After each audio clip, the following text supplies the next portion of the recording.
Alright, so yun mga kabiyahe at mga ka-sowerd, panibagong araw at panibagong vlog na naman tayo mga kabiyahe.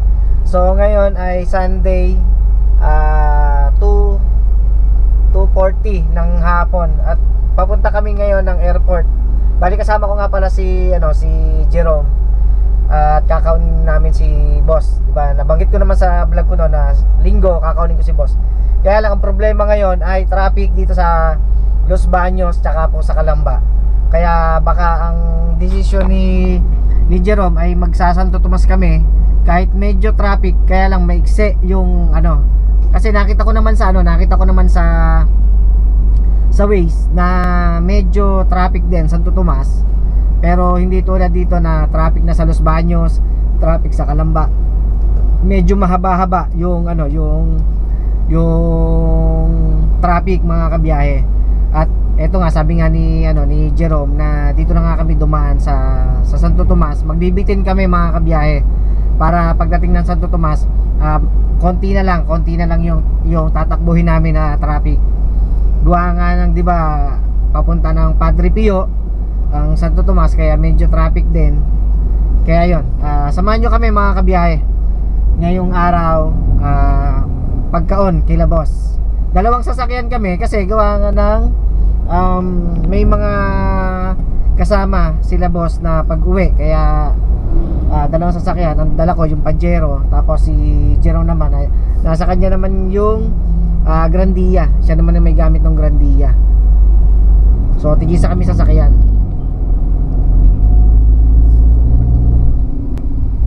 So nandito na ako sa intersection ng Bae ng Bitin. Right, so bali ito yung way ng papunta ng geothermal plant dito po sa bayan po ng Bae. Ayan. At dito kami dadaan. Ang labas po nito ay Santo Tomas, Batangas na.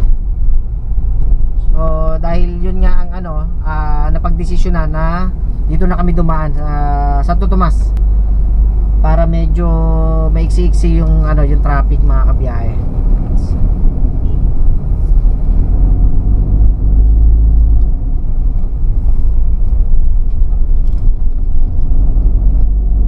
So let's go.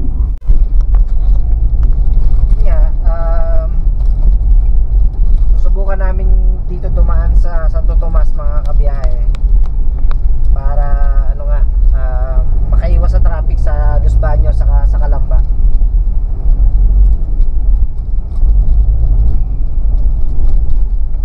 Although may traffic din dito Santo Tomas, pero maiksi lang yung traffic. Pero sana naman ay flowing naman yung takbo ng mga sasakyan. Ito yung papunta ng Iri. Pag kumanan dyan sa kanto, ayan, papunta ng Iri yan mga kabiyahe.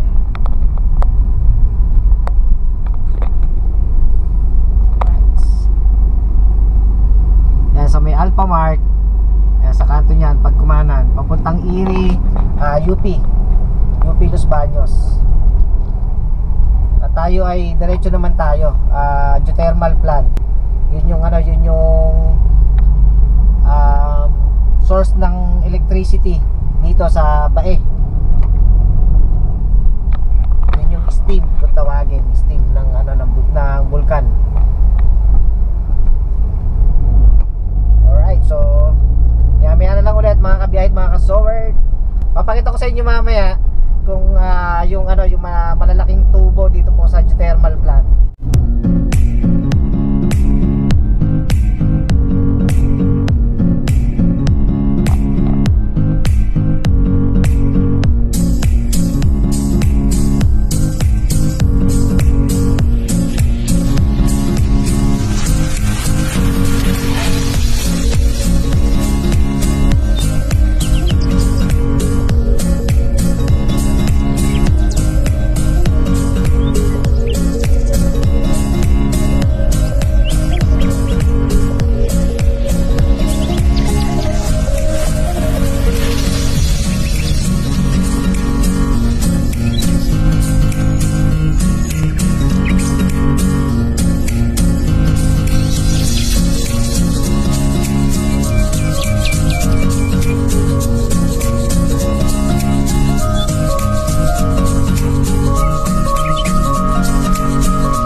A few moments later. Ay, grabe mga kabiyahe.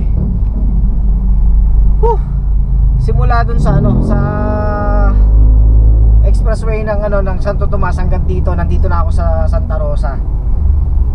Tignan nyo kung gaano kahaba ang traffic. Ayan, ganyan lang. Pero umuusad naman mga kabiyahe. Pero tignan nyo naman ang traffic. Grabe. Kanina pa ako mga kabiyahe.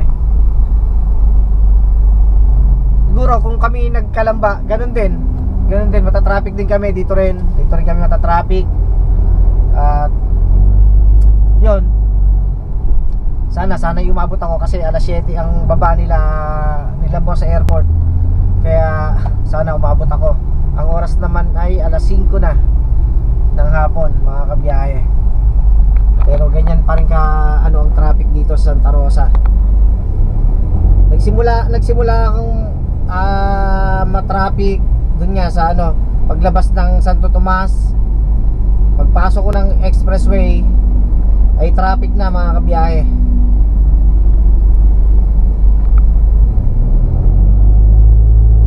Ganyang kahaba ang traffic. Sobrang haba ng traffic mga kabiyahe.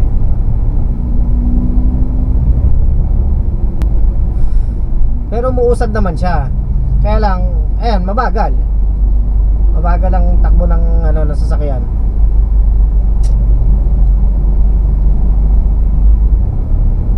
Grabe. Woo! Sabi ko na nga ba, dapat umalis ako mas maaga pa. Kasi hindi ko inaasahan to eh. Ang alam ko lang ay traffic lang sa mga sa mga highway lang. Pero dito sa expressway, hindi ako matatraffic. Yun ang iniisip ko kanina. Pero eto, hindi ko akalain na na aabutin ako ng traffic dito ganitong kahaba.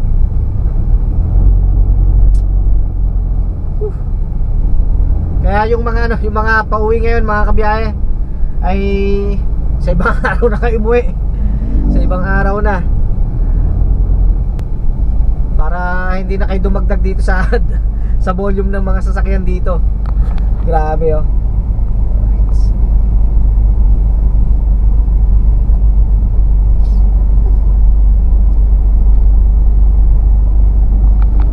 Sana lang umabot ako sa oras ng dating nila boss. So maya na lang ulit mga kabiyahe, i-update ko kayo pagka nasa nasa skyway na ako. At babaybayin ko lang tong kahabaan ng traffic na to mga kabiyahe. So ingat po ang lahat. Alright, so ayun, nandito na ako sa Susana Heights. At medyo na yan. Medyo okay na yung kahit na marami pa rin, pero medyo mabilis-bilis na yung takbo ng mga sasakyan.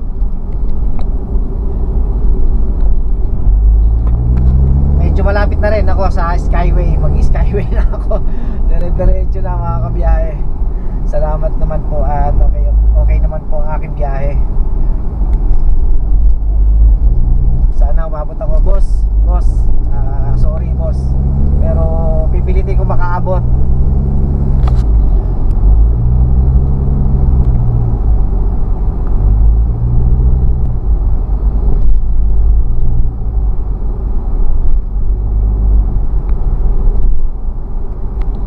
Alright, so yun, maya na lang ulit mga kabiyahe. Grabe lang talaga yung dinanas kong traffic ngayon. So ngayon lang ulit ako nakadanas ng ganong kahabang traffic pagka ako'y naluwas. Pero hindi ganong kahaba ang traffic. Nata-traffic pero hindi ganong kahaba. Pero ngayon, sobrang haba ng traffic. Grabe. Pero yun nga, sabi ko nga kanina, simula Santo Tomas hanggang doon sa Santa Rosa, lampas pa Carmona, dito na lang medyo gumanda-ganda yung takbo ng mga sasakyan dito sa may Southwood, San Pedro, yan, Susana Heights, yan, medyo okay na. At ngayon ay ayan, paakyat na ako ng skyway nito. Nandito na ako, Alabang.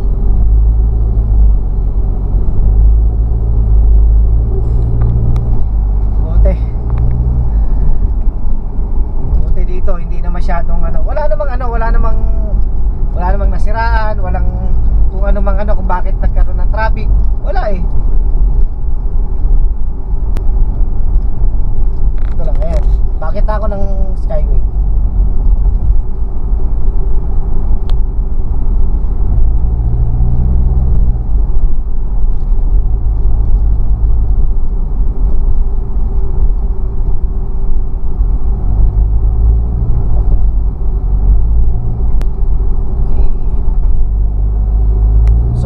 Ako sa Skyway at nasa Alabang na ako mga kabiyahe.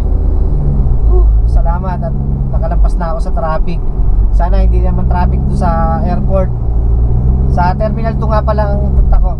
Doon ko kakaunin ng sila boss. Alright, so yun, maya lang. Alright, so yun, salamat at umabot kami sa oras.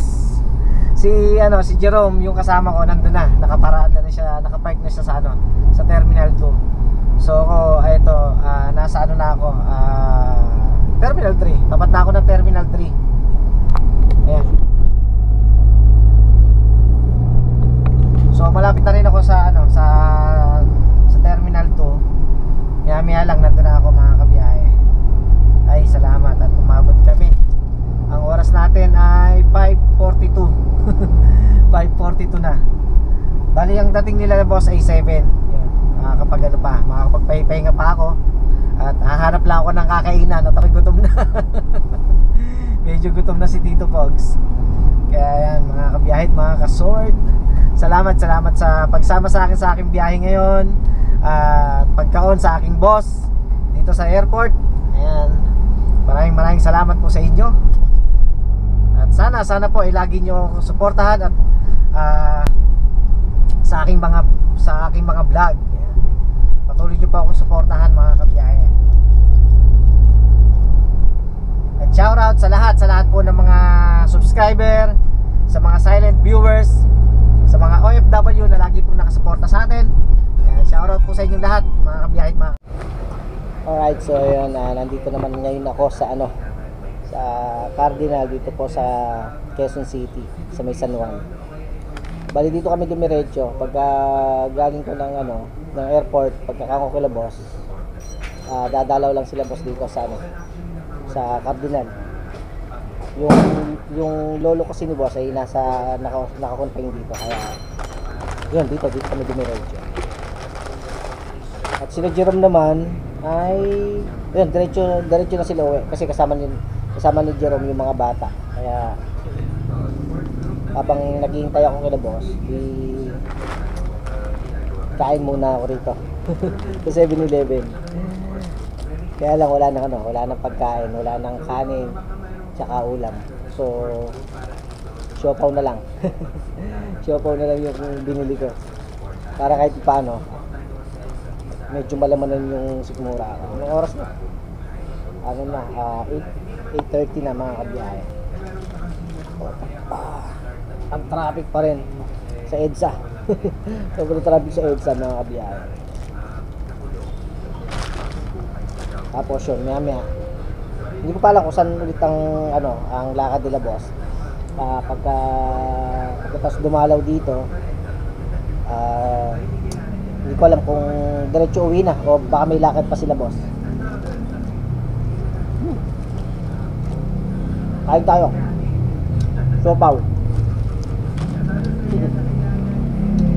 Siopaw ng special.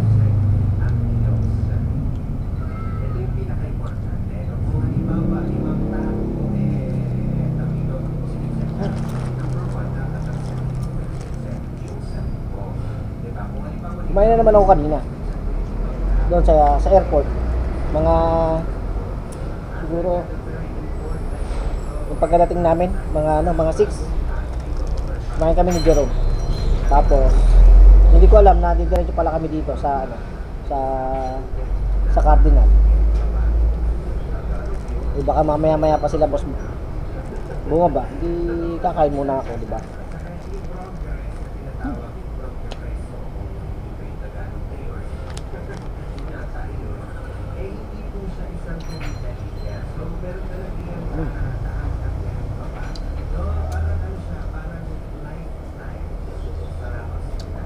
Dalawang siopaw yung binili ko.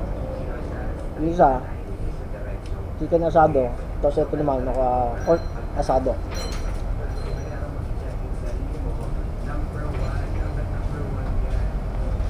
Para hindi man tayo nakakain ng kanin, hindi kahit pa paano. Medyo mabigat-bigat yung pagkain natin ngayon.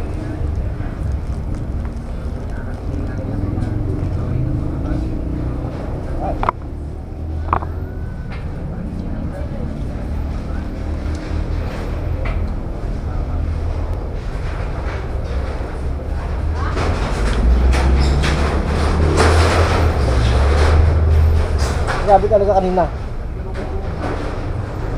Hindi ko talaga akalain yung haba ng traffic. Grabe.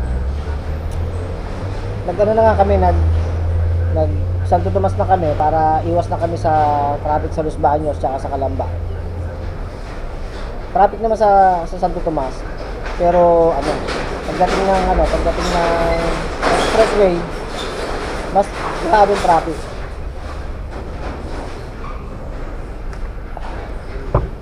Ang haba.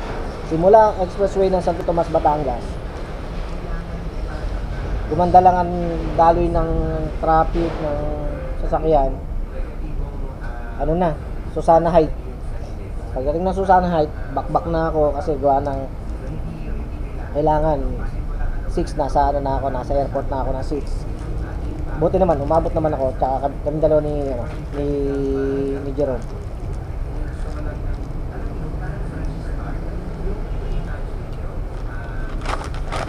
Pagtapos nun, maya na nga tumawag sila boss. At arrival na nga sila. Tutintay kami ng konti. Dumating na nga.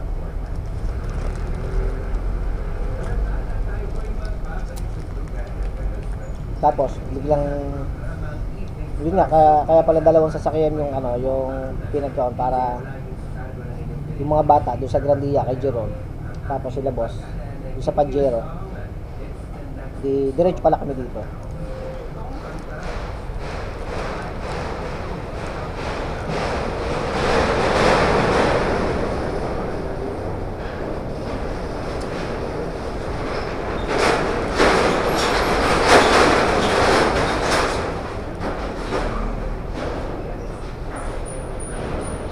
Sarap talaga ng siopaw na ng 7-Eleven.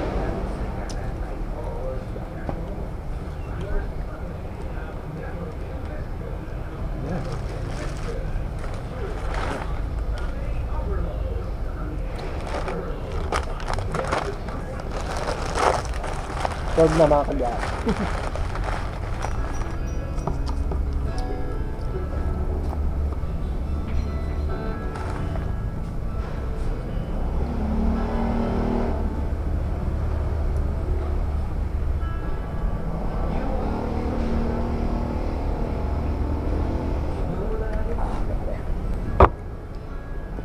Kaya kami makakain.